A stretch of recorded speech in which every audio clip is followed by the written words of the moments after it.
What's up, fun guys and fun gals? Psych-E here, or Zen Kiki. So today I will be making a bunch of trays of Puerto Ricans because I have an order for grow kits. So we're gonna be doing that today. I've already pasteurized my substrate and my spawn is beautiful and colonized, so I'm gonna go ahead and make a few trays.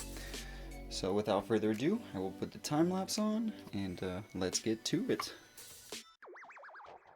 Hey, what's up, fun guys and fun gals? So we are getting into trays today.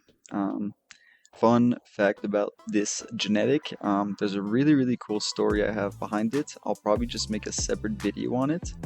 But Puerto Ricans and Burmas, I have a kind of a history with these two strains. So this is actually my first time, well, no, actually my second time getting these Puerto Ricans to fruit. I think I fruited them about 3 years ago. So I'm very excited to see the results and see how they come out. So I started by just mixing my spawn, and I used one of the bags and I mixed the spawn into it. I am saving the other one with just pasteurized substrate, as we're going to need it to top off the trays, and I did not want to mix it.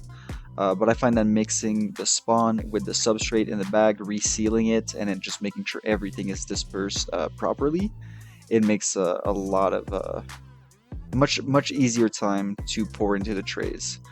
One thing I did here as well is I grabbed my scale, and I should grab that in a second, and each of the trays are going to be filled with 300 grams of the mix of substrate and spawn, and we are going to top it off with 100 grams of just substrate. And what that's going to do is it's going to allow to keep the moisture in, give us a little bit of a protection layer, and we just want to make sure we finish with that substrate layer. Great news, it seems like I'm posting a little bit more often.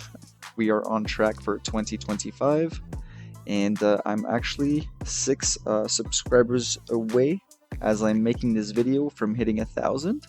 So if you are seeing this and you're not subscribed, I would really appreciate it if you hit that subscribe button. That would mean really a lot to me. I would like to hit 1,000 before the new year. That would be pretty awesome.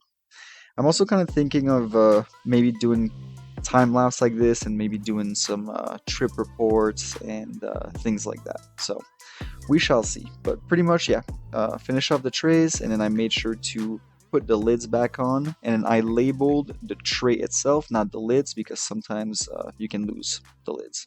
But anyways, Psych-E out.